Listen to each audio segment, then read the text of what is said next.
Welcome back to Relentless. This is the birthday edition because this is my birthday. Obviously, you see they set this up for me. And I have my great friend, Dennis Yu, that flew in from Vegas here today. I appreciate you coming in, Dennis.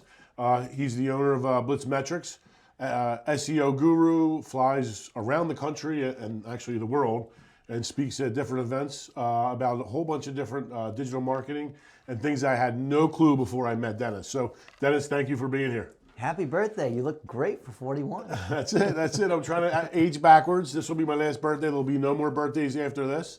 So next year, please don't wish me a happy birthday because I have no more. That's it. I stopped at this age. Okay. So a couple things we want to go over today. First of all, thank you for my gift. It was very, very nice of you.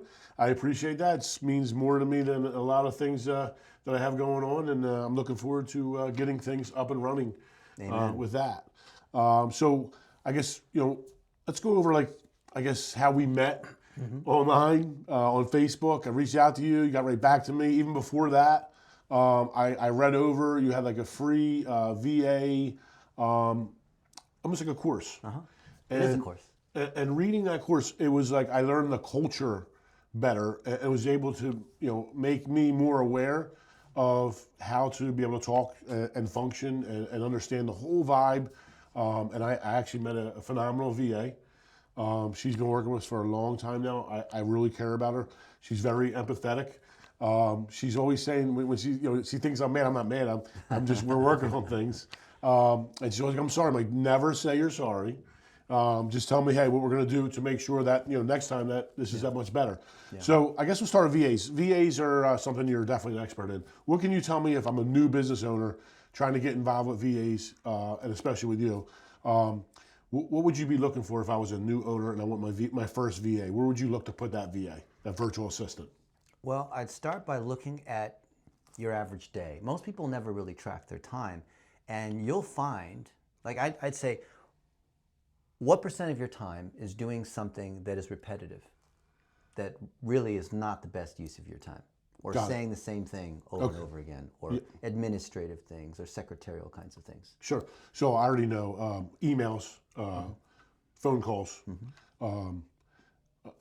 That's like my two main things. Yeah. But then responding to them, that was one of the things that taking that off my plate is kind of a game changer. So a lot of my friends, and you don't even have to be a huge company. A lot of people think, oh, the executive assistant is only for people who are at $50 million plus and have 100 people on their team. But imagine not having to go through your inbox all the time. Part of it is like letting trusting someone else to be able to manage all that. But if there's a clear process and they know how you like to operate, they know who your contacts are, they know what to say yes to versus what spam versus whatever, who the important people are and what projects are going on, they can manage your calendar, your email, and then flag things for you to respond to.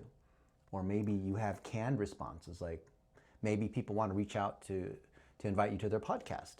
And the VA has a way of grading. These are the ones you give a polite decline because of the, who's on it or it's not big enough. And these are the ones like, oh yeah, let's schedule time on Sam's calendar. Or how many times have you had a meeting with somebody important and then you forget to say thank you, right? Well, the VA can say thank you for you. They can respond as you, or some people don't want to do that and they'd rather just have, I'm Sam's assistant, and I just wanted to say, Sam wanted to let you know that, that kind of thing. Sure. And it's like doubling yourself. Absolutely. For me, it's freed up so much time that I actually got a lot more time to spend on myself. And in there, I traded the emails for an hour, which I used to do in the morning, for the gym for that hour. Amazing. So it was a great trade. It was a great trade. And then what we do is literally we have like a 15-minute huddle call in the morning and just go over everything or anything that she doesn't know how to respond to at this time. So this way, the next time, she would be able to respond. And just like you said, kind of grade it up. And keep a playbook of this, because you never want to have, even though you trust her and she's loyal and all that, you never want to have a single point of failure. So maybe, you get to a point where you need a second. I have friends who have like 3 VAs that manage just their personal inbox and their connections and this kind of thing. And then you kind of loan them out to other people. Right. Oh yeah, I never even thought of that. Yeah. That's and that gives a path for your VA to be able to grow instead of being stuck in that one role. And as they get better skilled and whatnot, and everything's being documented, which is what we call learn, do, teach, which is in Jay's book, Yep. then other people can learn from them, and then they are able to mentor and apprentice other folks up. Love that. So I guess the next part of what I have her doing is I started with the emails, then the phone calls, then the follow-ups, Yeah. following up with everything, anything. Anything that I normally followed up with, I'll have her follow up with. The next thing is like marketing. So with marketing, again, that was a subject I really never got too involved with, only because I felt like my social media presence kind of got me to where I was, and we do, a lot. You of don't want to referrals. trust that to a random VA. Right, absolutely. So I think getting her involved with doing that, and then as we started spending money on like Google LSA, Google PPC, some of the other like third-party companies that do advertising, I wanted to make sure that we had something in place to be able to track the metrics on that, and that's where we're at now. So I literally have her, the salesman's resulting the lead. Yeah. The lead is coming from X. Yeah. And then it's costing us this to get in the door. Yeah. It's costing us this, as far as what it's going to cost us to get the salesman in there, and then the profitability based off of what we're selling, average sale per ticket. Yeah. So all those things are That's key. That could even be a second VA, because a lot of people try to hire for their first VA. You asked the novice mistake. They try to hire a super VA who does everything. Yep. But usually, just like with regular employees, you're going to have people in different roles. But the one you're talking about, like a marketing VA, can weekly assemble a report on here's where all the leads came from, listen to the phone calls, mark the LSA leads, all these kinds of things, and be able to give you analysis of what's going on, right? And then tie that back to, and sort of be like a project manager even. Absolutely. Yeah. Yeah. That's So incredibly powerful. And we have people that are doing that from the Philippines or other countries, actually replacing and sometimes doing a better job than people in the US that we're paying $5,000 a month for. it's amazing. Yeah. It's something to look into, the project manager part, because there's someone just to follow up with someone at the end of the day. Yeah. That'll kill that whole thing of it. And I Yeah. think They become like an operations person, and eventually some of them I've seen can become COOs. So if you have like a chief of staff, someone who's managing operations, then you only have to work with that chief of staff, maybe a couple direct reports instead of like 20 direct reports. So I see a lot of entrepreneurs, they start out small, they grow a team, they get to like 20, 30 people, and that's where they kind of like plateau out, because that's the most number of people they can manage, so they don't have an operations project manager. You can start with a project manager who becomes an operations manager who can become eventually like a COO. That's incredible. Yeah, I got to tell you. So since I've met you already, I've promoted from within a COO, runs Showcase, runs the meetings, taking me right off and opening me up to be more of a culture guy. So I want to be able to build a culture in the face-to-face, day-to-day our worker that's in people's homes and seeing our customers and be able to build that up. Because again, there's really no training in school on how to create the best customer experience. Yeah. So that's my job. My job is to be able to create the best customer experience possible for our customers. And the only way to do it is, hey, bring the guys in and let's role play. Let's role play. This is how it should be, not, hey, come in and really don't talk, or you talk about the wrong thing. Nobody wants to hear your problems. Nobody wants to hear problems. Everyone has their own problems. Leave them at home. But let's talk about things positive. Let's talk about, hey, what you're doing and how you do it, and that you actually love doing it. Because if you don't love doing it, you might as well get a different job, because then it's work, right? Yeah. But if you like doing it and it's fun to do, it's not a job. It's literally showing up like today. Yeah. You coming in, I was like all excited. I'm like, yeah, I can't wait. And you coming in is great. I mean, it's just not a job for me. And this whole place feels like family. Yeah. And people want to work here. And people can put up those HR posters of like excellence or winning, or which are just like HR whatever. But Sure. to actually do it, to live and breathe it, that is a huge accomplishment. Like that is amazing when I see you do that. Yeah, thank you. I can see it. Like when you walk in the door, the way your people treat me coming in, you can't fake that. No, that is one of the things I try and really key in on. I want to make sure everyone's happy here. Yeah. You know what I mean? And again, listen, are you going to be happy 100, 365 days a year? No. Are you going to have some issues? Yeah. But guess what? As long as we can overcome them as a team and grow as a team, by doing something like the perfect week we have, which is you write down what you would do at this job and at home, because your home life's important too. Yeah. What's your perfect week? Spending time with the family on the weekends, going to a baseball game, or going to the movies, or whatever your hobbies are. Put it on there. Yeah. In 6 months, let's revisit it and see if it's the same. That's awesome. So I feel like that's great, and then you could also buy your time back with seeing those repetitive tasks like you talked about that could be hired out. Yeah. And I love how you are focusing your time on the highest and best use, which is relationships, culture, working on the business. You're at the stage where you can work on the business and have all these other people. Not everyone can get to that stage because they're still, grinding as employees working in the business. Absolutely, absolutely. And that was my hardest thing because I felt like me building the business, I never worked for anybody else ever. Because again, my military at 17, 19 to jail, 24 police. I had my business going then, and I was like the main guy. So I was wearing every single hat, and it was hard. And I kind of built the business around me, so I became the bottleneck essentially. Yeah. So to kind of reverse that, I had to meet people like you, had to come into my life, thank God. And I was able to get out of that. Not fully right now, but I'm still at the stage where hey, I could step back and go, okay, this is working, and actually see it from up top versus when you're down, your face is in it. It's really hard to see. Yeah. But when you step back and go, okay, what is the issue? And we start to find those challenges and take those challenges and come up with solutions. That's the end goal. That's the end goal. Yeah. When you can work because you want to, not because you have to. That's right. That's right. And then the other thing we've been doing is Nick's been actually heading up this. It's called Tranual. I don't know if you've ever heard of it. Tranual, yeah. You document all the SOPs everything, and all. Yeah. Everything. Yep. And then it's not just an employee handbook. It is it's there, but it's also how to do a specific task, how to be trained in it, what tools that you needed it, so you can become efficient. And we've been doing that a lot. Ever-breathing, growing document, living document. It's not just something that is on a shelf from 3 years ago. Exactly. And it's easy to use once you navigate through the little stages that it has, and set up the groups and the roles. It's something that could be for anyone, any business, not just the construction business, remodeling business. It could be anything. Yeah. So that part of it's pretty awesome.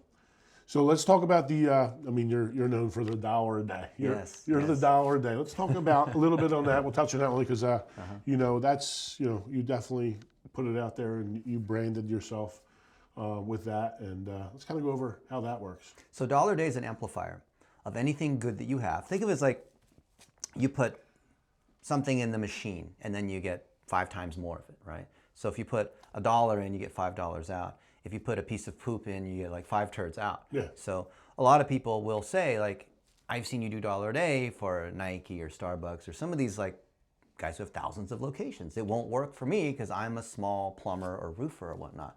Well, do you have reputation in your city doing the thing that you do?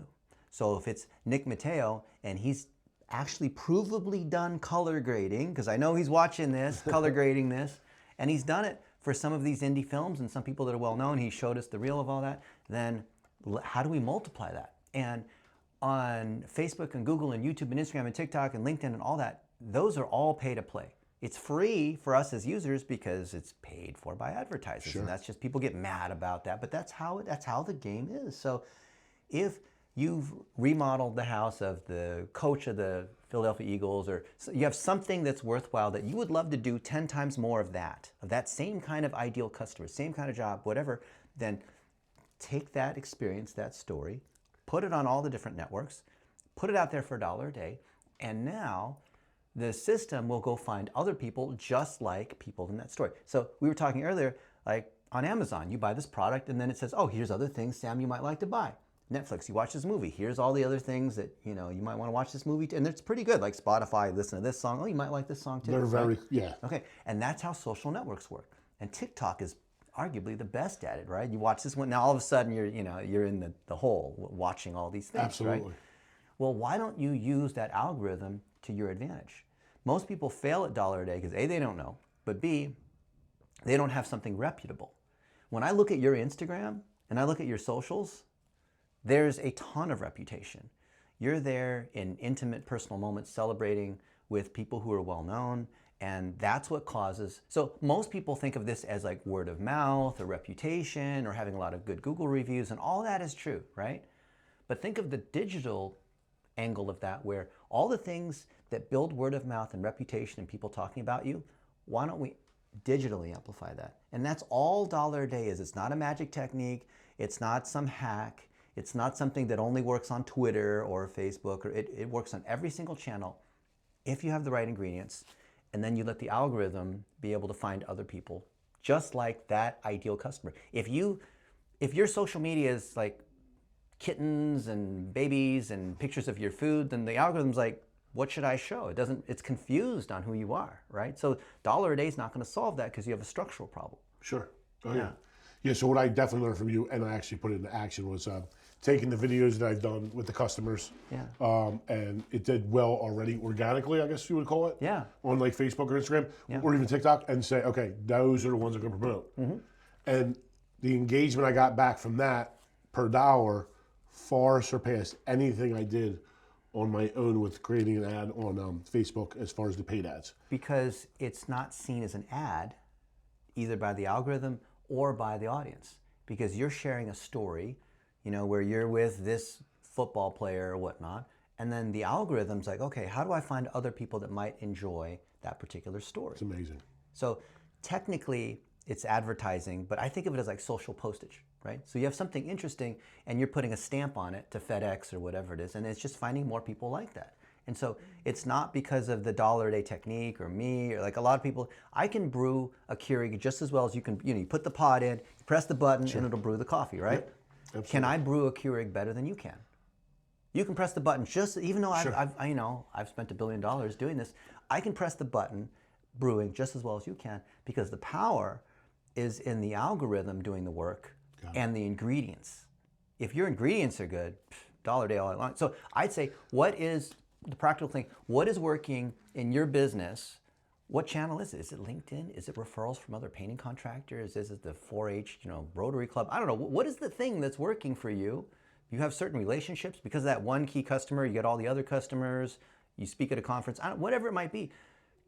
Literally take that thing and try to get 10 times more of it. And most people who do the organic thing, they just keep posting every day. They ask, how many times per week should I post? I mean, that's the wrong way of doing it. Sure. Find that winner from however long, it could have been 10 years ago. Right.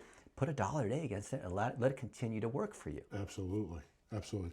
That's great advice. I couldn't, basically I see other companies spending up to $1 million a day. And this is in like the building trades. Yeah. And the return on their investment is a number, right? Which again, like you put it in the machine, it comes back out. But their numbers are so high and their net profit is so low, but the total number is high because these companies are billion-dollar companies. And those companies, they look at it because they have investors, they're all these things, but they really don't have a good reputation because they're scaling the business so high and it's costing so much. But yes, it seems like a lot, even 10% or 20%. But to me, when I started looking at them, I go, that's low. Based on, hey, look, if I do X, I'm going to make this and I'm good.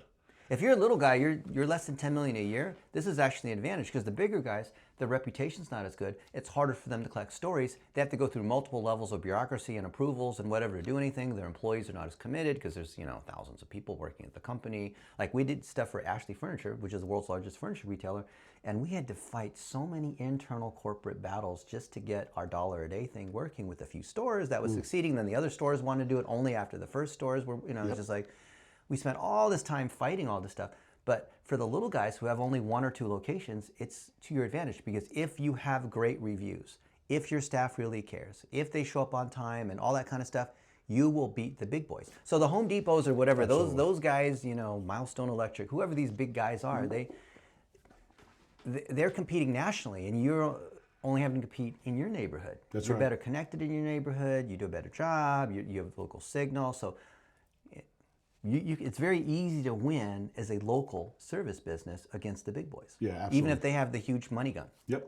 So I could tell you, like locally around here, Best Buy Furniture, local, no one really heard of them, right? They're not national at all. They're able to, with their social media, they do so well with putting content out.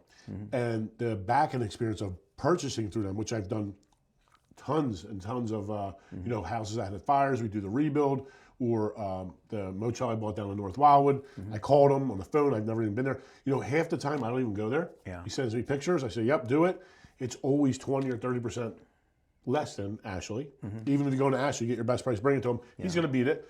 But I feel like he beats up those big guys because he's local and he's bringing in sports players. He's furnishing their homes. He's putting them online. When he did my hotel, he came down. We did a whole video. And that's how people make decisions. They see that. Yeah. Then people are calling me, hey, who's this Best Buy guy? Hey, Best Buy, he's really good. I've been using him for 7 or 8 years. His father was, Eden was the main guy. Now his son's taken over. Son's a great person. And they do really well. Now, on the other end, when you do advertising, Happy birthday. Hold on. Let me see if I can get this back up. If not, I'm going to take it down. So getting back at it, talking about, going head to head against like a company like Home Depot, trying to advertise on Google. Yeah. You can't beat them. You can't beat them.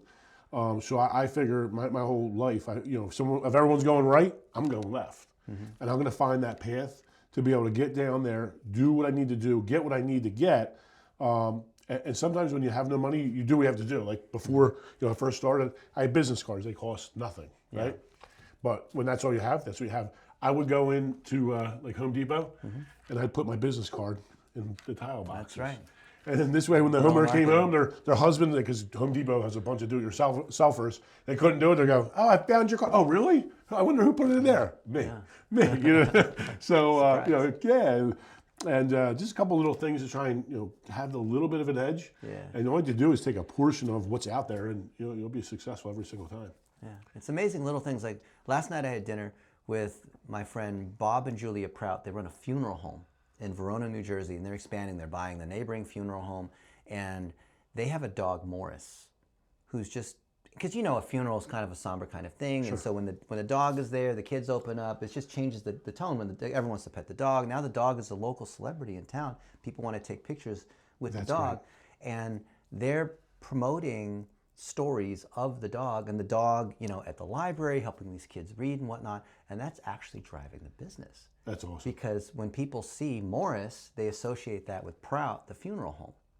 So if you think about things like painting or taxes or things that people don't want to talk about, if you just inject that personality, people literally make decisions based on the connection of, oh, my friend, is at Best Buy, or we worked on this church project together, or what. Like that's literally how people make big decisions. That's great. That's great. It's not like they can tell who's like the better remodeler or who's got using the best paint, the best tools. Like they don't understand or care about that. Yep. They make that association with obviously pets. Pets always have a big pull, especially in social media. You throw a dog in a video, and all of a sudden it's getting a million likes. You know what I mean? Because people love animals. I mean, people don't like animals, but most people, I can tell you, love animals. Yeah. So I think it's a great idea. A local realtor, funeral home does the same thing around here too. Yeah. But they don't take it to social media. They just, my friend Lisa, we did her house, and that's how I know. She used to be involved with, picking up, the deceased. That was her job, which I thought was a little strange, but whatever. I went to politics with her. She's awesome. And then now she does all like the marketing and promotions, and she does well, and she brings the dog around and lets everyone see the dog and hangs out. And I think it's a great, to be able to get in with the people and let them see, what they're all about. So my buddy Anthony Hill, he's a family guy, and he's grown his Anthony's Tree and Lawn Care from nothing. He had a minivan that he was just going around, mowing people's lawns. So now he's got 70 people. I think it's like a $6 million a year business. Wow. And he has his kid, Andrew, I want to say he's like a 10-year-old. And originally Anthony was like, hey, Anthony here of Anthony's Lawn Care, and we have a yard special, or we'll cut down your tree or hang your Christmas lights, that kind of thing. But now, just sort of accidentally, he had Andrew make the commercial. Or, hey guys, it's Andrew, and what do you think performed better? Andrew. Than the posts? So then we run ads against it, right? And people love him. He gets stopped in the supermarket. So you wonder, like, it's kind of creepy. Like, why do they want to talk to this kid? And oh, you're the guy in the... So, you create the local celebrity. Sure. And you're a local celebrity in the same way. Oh, yeah. It is wild how all of a sudden it's just, just people know you. They feel like, they talk about, or they like what you say, or they can kind of relate to you. It's almost like, they become you. And then, again, like some of my customers, there's a lady, Rita Donatucci. She's a beautiful person. So Donatucci, like in this area, was huge in Philadelphia. And when I was a kid, learning kitchens and stuff, their family owned like a city block, and they would do kitchens and bathrooms and beautiful work. We would go there and buy cabinets. As a kid, I was like 22, 23. I seen this place, I'm like, this is amazing. I never thought I'd be where I am now. Yeah. But, I got a call from my friend. He's like, hey, you got to call Rita Donatucci. And normally I don't go. I usually send somebody. But I said, I want to meet Rita anyway. Yeah. So I drove down to Margate, and I sold her a bathroom, and we became friends. And she basically told me, unfortunately, both her brothers passed away. That business is now gone. But to me, that was like a conglomerate around here. That was like the biggest, strongest business around here. And I still talk to her like every day. We go back and forth. She's super nice. But is that visible on the internet? It's not. And she says, hey, Sam, when you come back, I want to make sure you get pictures of my bathroom. I said, I absolutely will, Rita. But don't just take pictures of the bathroom. Take little videos saying, hey, check out Rita's bathroom, and Rita can like tell a that funny photo. story or whatnot. That way, instead of a testimonial or a picture, so a video is better than a picture, a story is better than a testimonial. Got it. And then people will resonate. Even if her business isn't around anymore, Right. the community knows about this. Oh, sure. And so what you're doing is you're establishing the trust instead of a blatant, oh yeah, I would hire Sam to remodel my bathroom. Like that's people can see Oh yeah, through that. yeah, absolutely. And it's like customers like that actually keep me going. So the ones that actually care, like, hey, thank you so much, and all that. It's like kind of why we're here, right? Yeah. So and even the guys, like I had a guy, and he's been with me for a long time, and he trains up. And you know, the one day he was standing on the tub, he's cleaning the wall. All of a sudden, the tub cracked, and he was like, "Oh, we'll come back in 2 days." Well, I told him nicely, "Hey, the walls will be ruined, you know, if we wait 2 days." And he said, "Hey, it took me 2 days to get this done, and it's a mindset thing. So everything's a mindset. I said, okay, it's 2 days, you'll be done in 4 hours." He's like, "This is impossible. It's impossible. It's 1:30 now in the afternoon. It took me 2 days to get to me." I said, "No, you'll do it. So go ahead and remove it, clean it all, and I'm going to bring the tub." So that's what we did. He removed it. We brought the tub, got the tub over there. We were done by 7:30. So a little over 4 hours, but I got it done. And then his mindset has totally changed.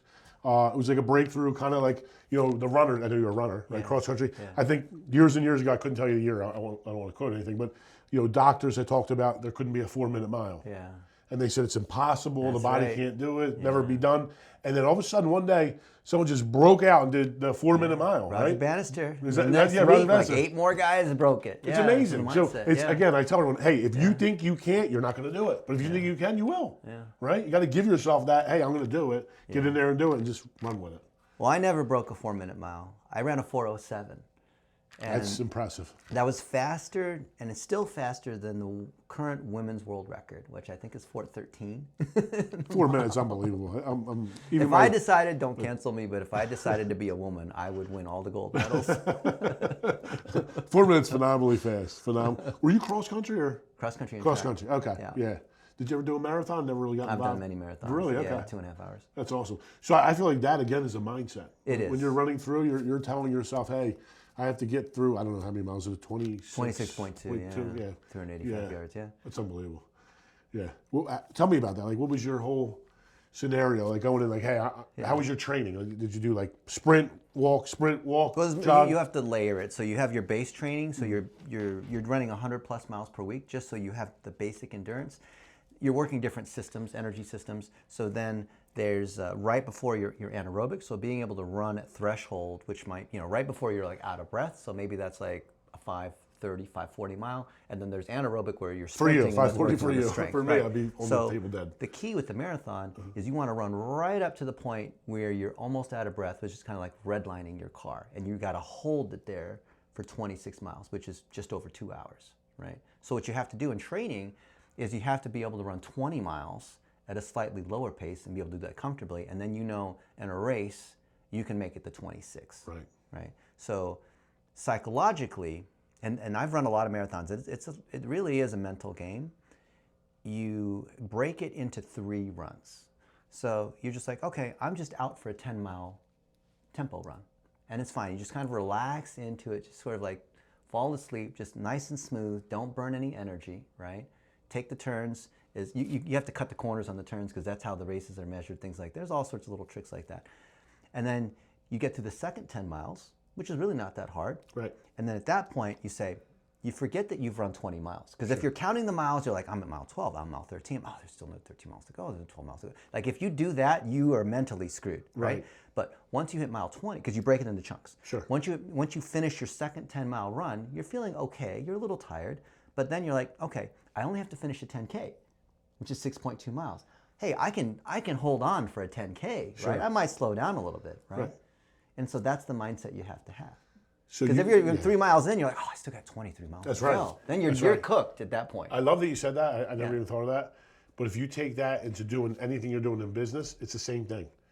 Take it in chunks. Let me tell you one that really changed my mind that I would have never thought applied to being because I was a D1 cross country athlete. You never know. This guy 5'5", Asian, that had enough. Like I was able to, if I could squeeze this much out of my body, then here's what happened. So during the off season, like summers or whatever, we'd have to train, and it was a ridiculous schedule because you have to do all this stuff because by the time you show up, you have. Oh yeah.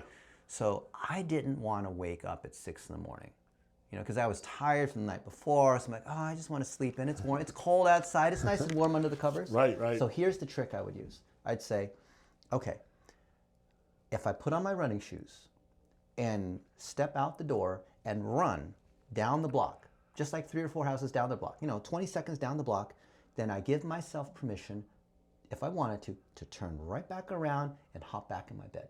But all I got to do is put on my running shoes and just run down the road like 3 houses. But every time I've done that, I finished the run. I did the workout. Because at that point, my muscles are going, I'm woken up and all that. But in order to get me to that point, I had to trick myself into okay, Dennis, all you got to do is put on your shoes, run down the street a little bit. I know you're I'm thinking I'm super tired. I'm just going to run down the street and come right back and sleep, right? I give myself permission to do that, and every time at that point, I find new energy. Oh, yeah. But if it was I got to do a 15-mile run this morning. I am hungover. I'm not feeling good. You know what? I'm not going to do it. I'm going to do it tomorrow. Do it next week. Do it Monday. Do it Monday. Yeah. So that's how I get over it. Love it. Yeah. Love that. Same thing. If I got a flight tonight from Philly to LA. That's, I don't know, 5.5 hours, something like that, right? Yep. And most people are like, Dennis, I don't know how you're productive at, you fly around so much and all that. Well, what happens is I'll find a project that'll maybe take 3 hours or 4 hours. Like that big thing that all of us have that thing that we've been pushing off, right? Sure. And I'm like, all right, it's a challenge. I have to get this thing done by the time we land in LA. And so now so if you're a procrastinator, you can use procrastination to actually help you. Because you set a deadline. Because it's like the final exam. That's when the things do. You're trying to defuse the bomb before the countdown timer blows up on you. And another thing I would do is I would go to a Starbucks and I bring my laptop, but I wouldn't bring my charger. So then I have the brand new MacBook Pro with for some reason it's supposed to last 24 hours, but I actually get 2.5 hours out of it for some reason, right? I don't know, it's the way I must use the computer. So then I would intentionally go to Starbucks, no power cord, with the project I need to get done. I already know where you're going with this. I need to get it done before I run out of power. So I'm halfway through and I can see the power, and I'm down to 57%. Absolutely. And it's just challenging and it's fun and it's exciting. That's it. Get it before it goes out, yeah. And that's the exact same thing I learned is, put on your shoes, just run 1 block. That's it. Get 1 block done, and then you're done for the day. And all of a sudden you do it and you just keep going. How much productivity I got. I don't know if I'm tricking myself. I'm like a dog, dangling a treat in front of me, or I don't know, whatever you want to call it, right? It's working. I feel like it's a mindset shift. Yeah. And it's using something easy to then get something that's supposed to be hard, but it's not really hard because it's all in your head. It could be easy. The marathon, I just got to run the first 10 miles. I can definitely run the first 10 miles at 5.5. Right. It's unbelievable. Yeah. It's unbelievable. I think I took that whole mindset with breaking things up. It's kind of like when they say, hey, how do you eat an elephant? It's one bite at a time, right? Because some things, especially business, can be overwhelming at times, especially like a new CRM or trying to do something with marketing. Oh, overwhelming. And what I just do is let me pick 3 things for this quarter, and let me just become professional at those 3 things. And then once I get those, I'll map out the next one, and then maybe I'll write them all down. Like, hey, I already got these 6 things done. Let's write a roadmap. So I wrote down 100 things I want to do. Then you go back and go, okay, what are the 10 most important? Okay, cool. What are the 3 I want to do? And then what's the one that's most important? Do that one first. But you got to time box it. Otherwise, that thing that took 5 hours will take 2 days. That's right. That was another story I heard. So Elon Musk. Yeah. I guess he had a boardroom. He had all these things, and all his advisors said, "Hey, it's going to take 6 months to get this thing to where it needs to be." And he says, "No, it's not. No, yeah, no, it's not." And he flew his guys to wherever they work out of. They did it overnight. And one day they did something that was supposed to take 6 months, had it done.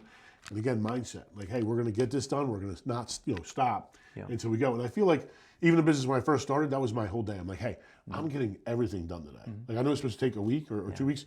I'm getting it done today. Without taking shortcuts either. Without taking shortcuts, absolutely. Yeah. And then again, old saying from 6th grade, failure to prepare prepares you to fail. That's right. So, and if you have nothing to aim at, if you have nothing to aim at, you throw that dart, you're not going to hit anything. So, having that dart, that vision to be able to see, where you're going, and then also having that thing where you're kind of planning everything out, so you have everything to do the job at the job, Yeah. that's what's going to make you successful or not successful. Yeah. So everything else is kind of irrelevant at that point.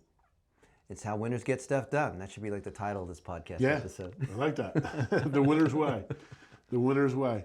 So what else we have to talk about? We have, let's talk about you flying around everywhere. Okay. You know, it's so intriguing to me to be able to watch you just go. You know, and you speak in front of, you know, all different walks of life, all different cultures, all different people, and I'm sure, you know, they have a million questions.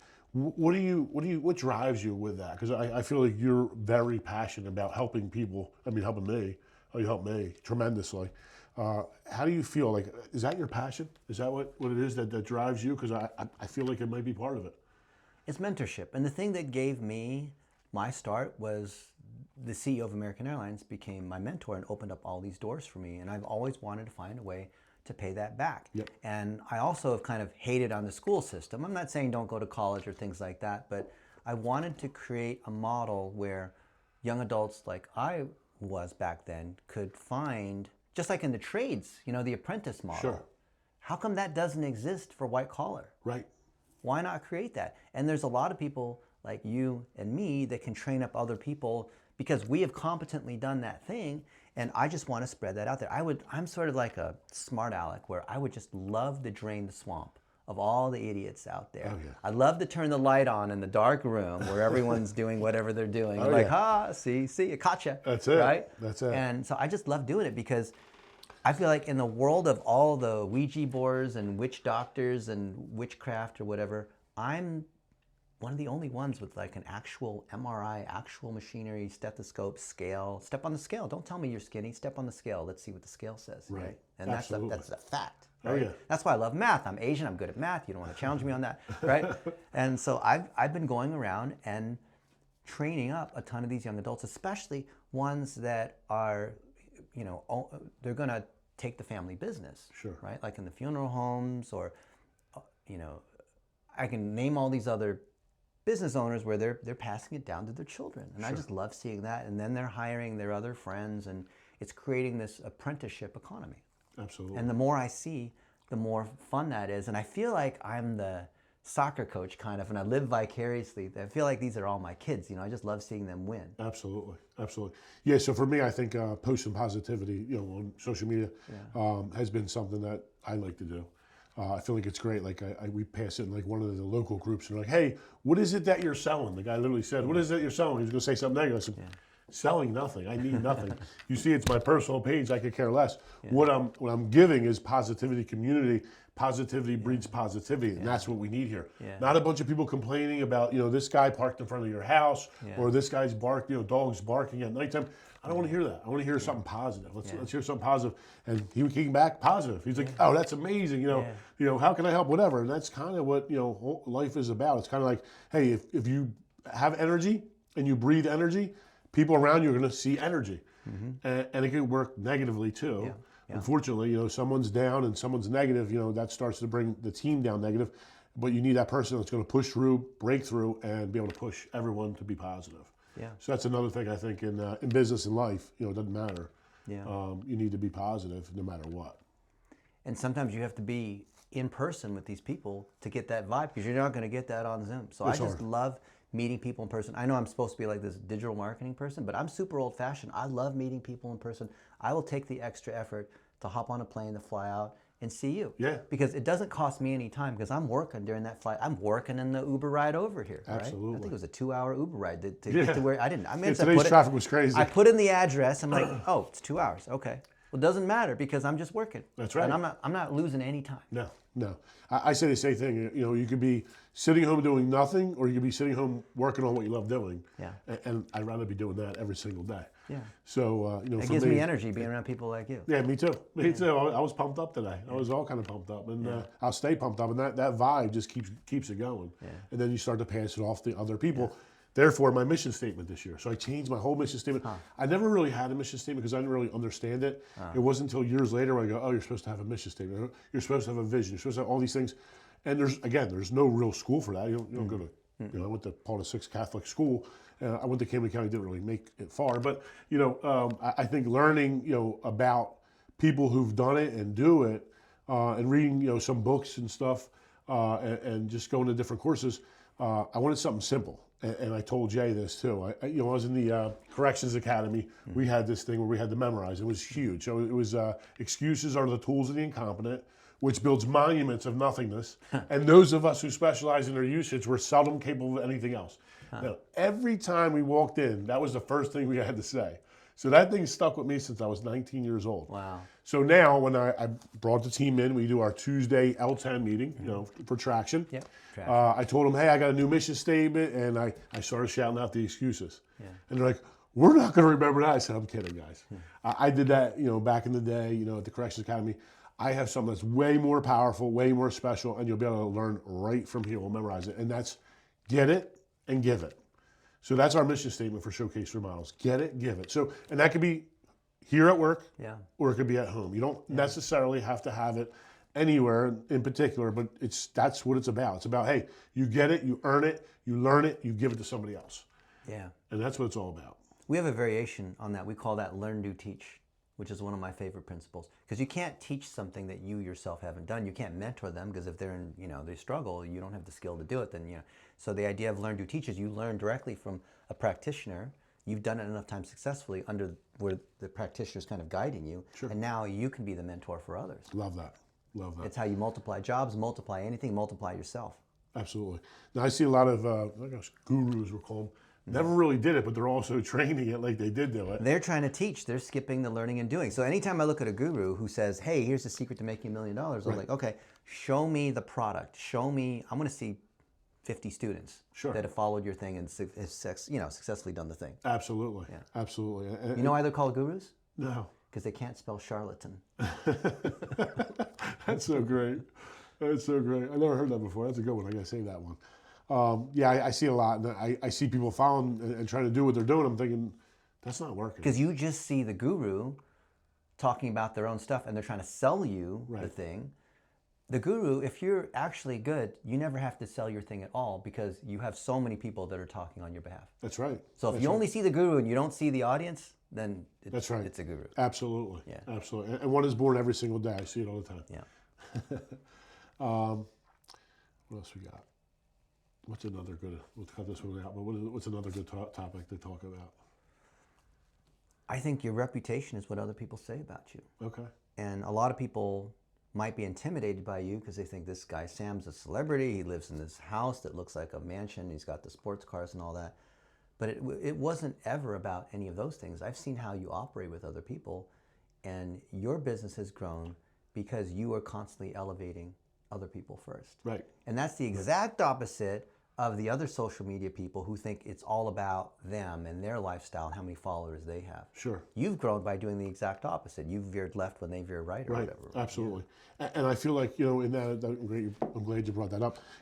I really don't care about material things. Right. It may seem like I do because I do have like whatever I want, but that's not was the intention. Like with my house, I was fine with my 1,900 square foot house. I put a little addition on. I loved it. I did everything to it, and it's like a piece of art. Like that's my art. Yeah. I start to work on it. But you do have a nice man cave. Yeah. That's incredible. Oh yeah, definitely. And then once I max it out, I go, oh, I need something else to do. Yeah. I finished this house. There's nothing else to do here. Yeah. Let me move to another one. And that's when I bought that home. And then I go, well, I missed my old house. Yeah. I started taking features from that, putting it over here. Obviously, this cost a lot more money because it was a lot bigger. Yeah. And then I made that piece. And then, with cars or that was just an investment for me. Because again, like the minivan thing, my first minivan when I started my business was $2,200. It was the best piece of return on investment I could ever have because I had tools in there. I had my samples in there. I would sell the job. At first, I was using it to do the jobs. Then I had the guys to do the jobs, and I wasn't the in-house installer mechanic. Mm-hmm. I was a salesperson, and I was also the marketer. I was also the guy who answers the phone and deals with everything else. So as I started to grow that, that minivan became my secretary's minivan, and she would drive. And I had that thing for 7 years, and 7 years later, I sold it for $1,700. I don't think it was a bad deal, especially because the only thing I did for it was brakes and maybe some tires. That's a good argument. But going again, I mean, for starting to do podcasts, things like that. I didn't even know what a podcast was a little over a year ago, and then I did my first one with Tom Reber from the Contractor Fight. He actually wrote me on Facebook. He says, "Sam, you're a pretty interesting guy. I've been following you on Facebook, and I do a podcast. Would you want to be on?" I'm like, "Sure." I just thought it was like YouTube. I had no idea it was just talk at first and YouTube. And then when he aired it, it was like some time later. I think it was around 2 months later.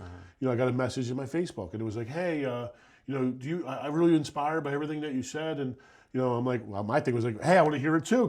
Where is it? I'm looking on YouTube. I can't find it." And I guess at that time it wasn't on YouTube. So eventually I called my wife. I'm like, "Hey, how do you do this?" She showed me. I'm like, "Oh, this is cool." And then honestly, there was over probably 100 people wrote out to me, "Hey, do you do coaching? Do you do this?" And I said, "I don't." I said, I would do it for free. I would just do what I would do, maybe like once a month, something like that. And I do it for some people. But I think fast forward, I got to a point where I like watching those people grow. So I like watching, a contractor that was in my shoes, but has the drive and willing to do it. Because if you don't have the drive, not willing to do it, I'm not even going to waste my time. You know what I mean? But if I see something in somebody that click, I'm all about helping. And if I see them doing well, I'm all about helping too. So, and that's kind of that give back part with the coaching, I think is great. So you have a lot of people asking you for help. You have now been growing on podcasts, other people's podcasts, your podcast. What's something that you wish people would ask you? What wish they would ask me? Okay. What is it really like to get where I'm at? Because everyone's like, must be, that comment, must be nice. I hear it a lot. I hear it a lot. Must be nice. And it's so far from the truth that I don't think they really know the back end half of what my life has been or still is to keep on top or to keep that going. And I think, the amount of stuff that, any business owner that is successful puts into his work and what he does, they don't understand how hard it really is. And most of them can't make it. And I know it. You have to be really tough in this business. Well, they only see what's on Instagram. That's right. Okay, they see the easy stuff. Hey, beautiful cabinets, beautiful, happy customer. They don't see, hey, hard job, problems, have to fix them right away, and that's it. That's the part they don't see at all. I mean, they only see the pretty stuff. Have you seen the cartoon where in A it's like a straight line from A to B, and then the second panel is A to B, and it's like squiggle, squiggle, squiggle, squiggles, and then eventually it gets here? Right. Oh yeah. Dream, reality. That's right. Ups and downs and all around. So it never stops. It never stops.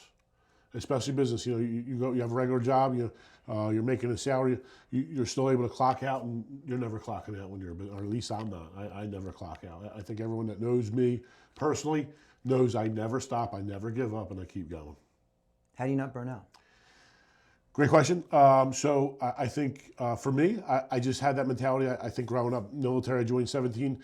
There was no choice of giving up. I thought, giving up was not an option. I still think it's not an option. As you start to get older, you have to start, to think about, dieting, which it became important for me about 2 years ago.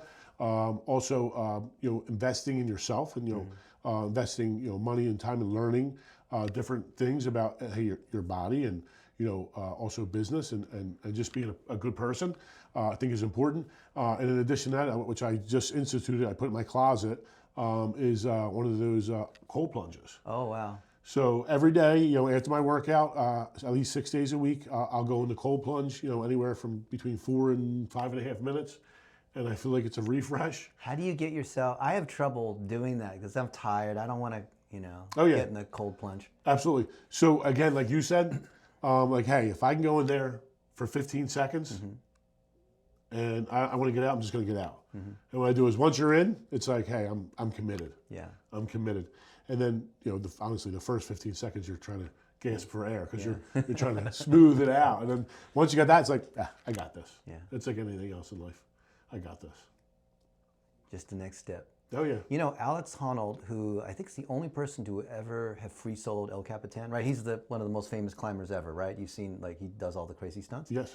And people would say, how do you climb this 2,000-foot cliff with no rope or anything like that? Because if you, sneeze or scratch your nose, you're dead. Oh, right? Yeah. One false step, one wrong step. And people ask him, have you ever had a problem where maybe, the rock was, shaky, or you got a cramp, or you needed to pee, or whatever it is? How do you deal with it? You're halfway up the thing, right? What do you do? And his answer was, I immediately focus only within a 3-foot sphere of what's around me. And that's like, how do you eat the elephant? He's not focusing, I still got another 1,500 feet to climb and there's all this. And he's not thinking, he's only thinking about what's within his arm's reach. So he's solving problems one at a time, and that's how he's done it and not died, because of the ability to focus, which is like running a marathon, which is like starting a remodeling business, which is like any of the things that have many, many steps to them. But the people who are, I've been very lucky to be around these other people, because I ask them, like, how did you do this crazy thing that you did, right? And they all have said something along the lines of what Alex Honnold has said, which is, I zero in on just the thing in front of me, and that's it. That's right. And in business and entrepreneurs, I see there's a lot of common denominators.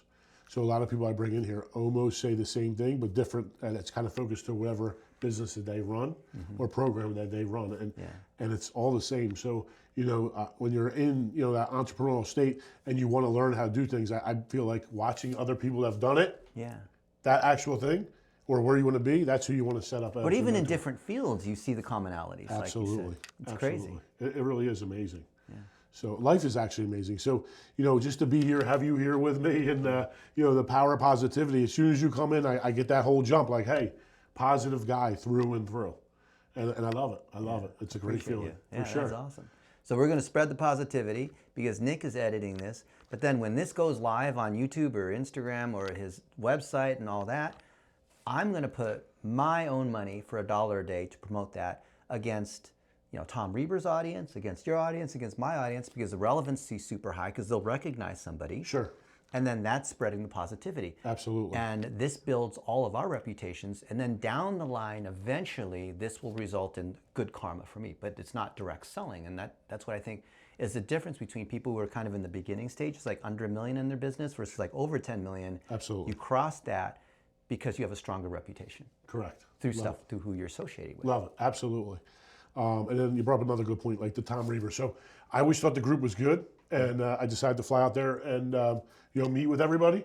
I didn't realize what level I really was, because I never really graded myself against anybody, because again, I was in competition with nobody but myself. I realized like there was nobody in that level of gross annual revenue that was even close to me. And people were like, why are you here? Why are you here? I'm like, I'm here because if I can learn one thing, it doesn't matter. They make more or less me. If I can learn one thing, it was worth the whole trip. Plus, I was supporting Tom because he's a great person. And what I really learned was that whole group of guys and gals that came in, they're really special. And they're special because they all care and they all want to help each other. And then you actually feel it when you're there. Some of the groups I go to, went like a weekend thing and all that, and they're talking about scaling your business to 100 million. I'm not taking anything away from them. Right. I don't feel like it's for the people that are under $1 million. We're under $2 million. They're not at that stage. They're not. They're not. And they're getting fed all this information that is, to me, it's useless, because they're not able to take that right now. Maybe in 20 years they'll be able to take that. Right now they're not going to be able to take that and regurgitate it and be able to bring it back to their business and make money with it. I felt like at Tom's, it was more geared toward that, and I really appreciated seeing that for these people. So much so, I felt that it was almost a thing that, hey, if I can give back to those people and they can learn, hey, I was there too. I didn't have any money for insurance, so what I do, I did a couple jobs until I had the money. And so once I had it, then I ran with it. So it's like the book Good to Great with Jim Collins. You kind of use the bullets before the cannonball, right? You shoot it out and say, okay, I do like doing it. It is working. I am generating revenue. And like Brian Gottlieb, I don't know Brian, good guy. His biggest thing is, hey, what's the number one rule in business? And that's staying in business. You got to be able to generate money, not go spending money frivolously. Taking a loan out, that's my biggest thing. Why would you take? I never took a loan out. Never took a loan out for my business. My first, 17 or 18 houses, I never took a loan. To this day, all the houses that whatever I had, I bought. Some of my houses are $1 million. I have a small mortgage, maybe 200 or 300. But all the other ones, literally, was my money just cash flowing it. Cash flowing it out. Amen. So all those stories, all the expertise that you've shared across all the podcasts, all the stages, that's a lot of stuff, but it's scattered everywhere. Imagine how amazing that's going to be when it's consolidated, organized into a book, and you become an Amazon bestseller, which is what we're doing here. and you're going to be able to help more people. Not because you're trying to become more famous, Sure. but because you're helping these other people go from $1 million to 2 million, taking that next Love step that. practically. And then when you go to Tom Reber's event next time, you'll bring your book Absolutely. and sign it and help more people. Yep. And that way Love it's more that. practical, Oh, yeah. rather than like, oh, I heard this guy among all these other speakers, and he was one of many speakers. And by the time people leave an event, they're like, you know, Right. it's too many things, no book is full. But now it's practical. That's right. I love that. And honestly, I wouldn't be able to do it if I haven't met you. So I appreciate you. Yeah. Appreciate the AI that's doing all the work. That's it.